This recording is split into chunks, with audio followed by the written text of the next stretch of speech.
জনগণ নির্বিঘ্নে তাদের সেবাটি নিতে পারে। এইটির সুযোগ কাজে লাগিয়ে আজকে সকালে ঠিক কয়টার সময় আমি বলতে পারবো না, নগর ভবনে একদল স্বৈরাচারের দোসর এবং নগর ভবনের দুর্নীতিবাজ কতিপয় কর্মকর্তার নেতৃত্বে বহিরাগত ভাড়াটে সন্ত্রাসীদেরকে নিয়ে আসে এবং তারা আমার নামে স্লোগান দিয়ে তারা যারা এতদিন যাবৎ আন্দোলন করেছে, আন্দোলনের যারা অগ্রভাগে ছিল, যারা আন্দোলনের পরিচিত মুখ বলে আমরা জানি, তাদের উপরে হত্যার উদ্দেশ্যে হামলা করেছে এবং 3 জন এখন মুমূর্ষ অবস্থায় রয়েছে।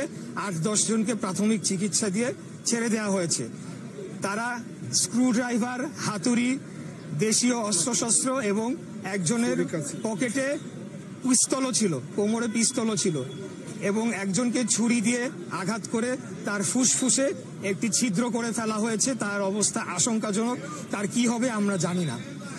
এটি করার মধ্য দিয়ে তারা এক ঢিলে 2 পাখি, বিএনপির 2টি গ্রুপের সংঘর্ষ। দ্বিতীয়ত, এই যে জনগণ সেবা নিতে আসছে, স্বস্তিতে তারা নগর ভবনে প্রবেশ করছে, সেটিকে বিঘ্ন ঘটিয়ে একটি ভীতিকর পরিবেশ সৃষ্টি করে পুরো দায়টাই আমাদের এই আন্দোলনকারী এবং বিএনপির যারা আমরা রাজনীতি করি তাদের উপরে চাপিয়ে দেওয়ার একটা চেষ্টা করা হয়েছে। এখন আমি এটার তীব্র নিন্দা এবং প্রতিবাদ জানালে আসলে এটা একটা গতানুগতিক বক্তব্য হয়ে যাবে। আমি বলবো যে দ্রুততম সময়ে এই যে যারা হামলা করেছে তাদের সিসিটিভি ফুটেজ রয়েছে, নগর ভবনের সিসিটিভিতে ধরা পড়েছে, বিভিন্ন গণমাধ্যমের ক্যামেরায় তাদের ছবি এসেছে এবং মোবাইলের ফুটেজও রয়েছে। এগুলোকে পুঙ্খানুপুঙ্খভাবে পর্যালোচনা করে এই হামলাকারীদেরকে দ্রুততম সময়ের মধ্যে গ্রেফতার করতে হবে এবং তাদেরকে আইনের আওতায় এনে তাদেরকে বিচারের মুখোমুখি করে তাদেরকে সর্বোচ্চ শাস্তি নিশ্চিত না করা পর্যন্ত আমরা থামব না।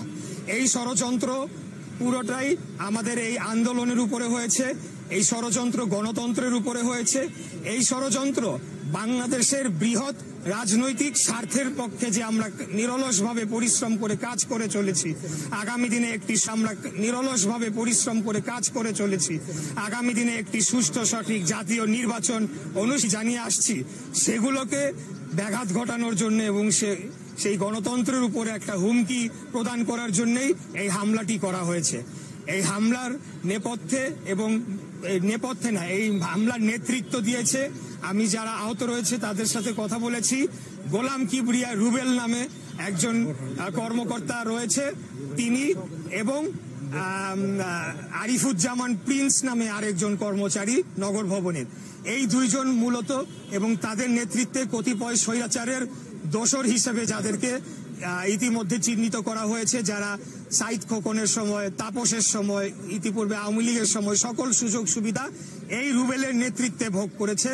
তাদের নেতৃত্বে বহিরাগত প্রায় শতাধিক সন্ত্রাসী, তারা মুখোশধারী, তারা মুখোশ পরে এই অস্ত্রশস্ত্র নিয়ে হামলা চালায় এবং এই রকমের একটি নাটক তারা রচনা করে যেখানে আমাদের দলীয় স্লোগান ব্যবহার করে। আপনারা একটা জিনিস লক্ষ্য করবেন, এই আন্দোলনটা কিন্তু বিএনপির ব্যানারের কোনো আন্দোলন হচ্ছিল না, এখানে ঢাকা নগরবাসীর ব্যানারে আন্দোলন হচ্ছিল এবং এখানে দলীয় স্লোগানও সেভাবে দেওয়া হচ্ছিল না। অতএব পুরো জিনিসটাই আমাদের দলের বিরুদ্ধে ষড়যন্ত্র এবং আমাদের এই আন্দোলনের বিরুদ্ধে ষড়যন্ত্র এবং আগামীতে আমরা যে গণতন্ত্র পুনরুদ্ধারের জন্য যে কার্যক্রম চালিয়ে যাচ্ছি সেটার বিরুদ্ধে একটা বিশাল ষড়যন্ত্র বলে আমরা মনে করছি এবং আমরা বলতে চাই এখানে আমাদের দমে যাওয়ার কোনো সুযোগ নাই, এখানে পেছনে হটে যাওয়ার কোনো সুযোগ নাই। আমরা বলছি না যে আমরা এখান থেকে আবার আন্দোলন শুরু করে দিব বা আন্দোলন করে আমরা সবকিছু স্থবির করে দিব, সেটা বলছি না। আমরা জনগণকে আশ্বস্ত করতে চাই, আপনারা নির্ভয়ে নির্বিঘ্নে নগর ভবনে আসবেন বা আপনাদের অন্যান্য আঞ্চলিক কার্যালয়ে আপনারা যাবেন। আপনাদের প্রয়োজনীয় সেবা নিশ্চিত করার দায়িত্ব বাংলাদেশের জনগণের ট্যাক্সের টাকায় কর্মরত এই সকল কর্মচারী যারা রয়েছে এবং আপনাদের নিরাপত্তা নিশ্চিত করার জন্য আমরা যেরকম জনগণ হিসেবে মাঠে রয়েছি, পাশাপাশি আইন শৃঙ্খলা রক্ষাকারী বাহিনীকেও জোরালোভাবে আহ্বান জানাবো যে আপনারা এদেরকে গ্রেফতার করে একটি দৃষ্টান্তমূলক শাস্তি নিশ্চিত করার মাধ্যমে সিকিউরড রাষ্ট্রে পরিণত করতে পারি, এটাই আমাদের আজকের দাবি।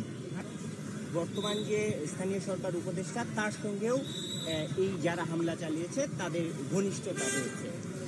এই বিষয়ে আমি যেটা বলতে চাই, দেখেন একটা রাজনৈতিক সৌহার্দ্যপূর্ণ পরিবেশ বজায় রাখার জন্য দীর্ঘদিন যাবত আমরা চেষ্টা করে চলেছি। আমরা যথেষ্ট ধৈর্য ধরেছি, অত্যন্ত ধৈর্য সহকারে এই সরকার যে শুরু থেকেই বাংলাদেশের সংবিধান লঙ্ঘন করেছে, মহামান্য সুপ্রিম কোর্টের আদালতকে অবমাননা করে চলেছে, জনগণকে বৃদ্ধাঙ্গুলি দেখিয়েছে, আমাদেরকে মানুষের মতো মানুষ মনে করে নাই, তারা আমাদেরকে এক শ্রেণীর মানে পশুর মতো আচরণ করেছে। তারপরেও আমরা সৌহার্দ্যপূর্ণ রাজনীতি বজায় রাখার জন্য কোনোদিনও ব্যক্তিগতভাবেও আক্রমণ করি নাই। যতটুকু না বললেই নয় প্রয়োজন ততটুকু আমরা বলেছি। তবে আজকে যে অভিযোগটি উঠেছে এটি অবশ্যই এটির পেছনে সত্যতা রয়েছে।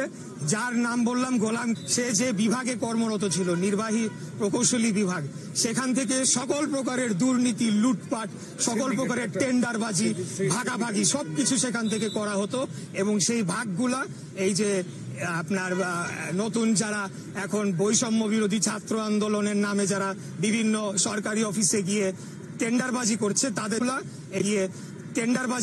তাদের আরিফুজ্জামান প্রিন্স, এরপরে সাথে আরো যারা ছিল তাদেরকে অবিলম্বে গ্রেফতার করে তাদেরকে যদি যথাযথভাবে জিজ্ঞাসাবাদ করে তাদের কার্যক্রম তারা যেটি করেছে তাদের মোবাইল ফোন চেক করে এবং তাদের অন্যান্য কার্যক্রম যদি তদন্ত করা হয়, তাহলে এই আপনি যে অভিযোগটি তুললেন যে স্থানীয় সরকার উপদেষ্টার সাথে যোগসাজশ, সেটি বেরিয়ে আসার সম্ভাবনা রয়েছে বলে আমি মনে করি।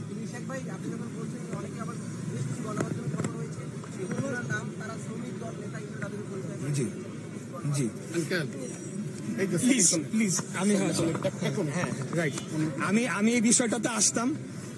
দেখেন, আমি আগেই শুরুতেই বলেছি যে এই আজকের ঘটনাটি সম্পূর্ণ পরিকল্পিতভাবে ঘটানো হয়েছে। যখনই আমরা একটা স্বস্তির আমেজ তৈরি করতে পারলাম নগরবাসীর জন্য, তখনই কিন্তু এই পরিকল্পিতভাবে ঘটনাটি ঘটানো হয়। এবং এখানে যে একজন দুইজনকে ব্যবহার করা হয়েছে তারা অতীতে অনেক আগে কোনো এক সময় তারা নিজেদেরকে শ্রমিক দলের পরিচয় দিত, কিন্তু আমার সাথে ঢাকা মহানগর দক্ষিণ শ্রমিক দলের আহ্বায়ক জনাব সুমন ভূঁইয়া রয়েছেন এবং কেন্দ্রীয় শ্রমিক দলের সাথে আমি এই বিষয়ে বহু আগে আমি নিশ্চিত হয়েছি। এখানে একটি মাত্র কমিটি রয়েছে, এর বাইরে যারাই শ্রমিক দলের পরিচয় দিচ্ছে তারা আসলে 5 তারিখের পরে যারা ভোল পাল্টে বিএনপির ব্যানার ব্যবহার করে, বিএনপির নাম ব্যবহার করে বিভিন্ন জায়গায় চাঁদাবাজি, লুটপাট, অন্যায় অত্যাচার করে চলেছে,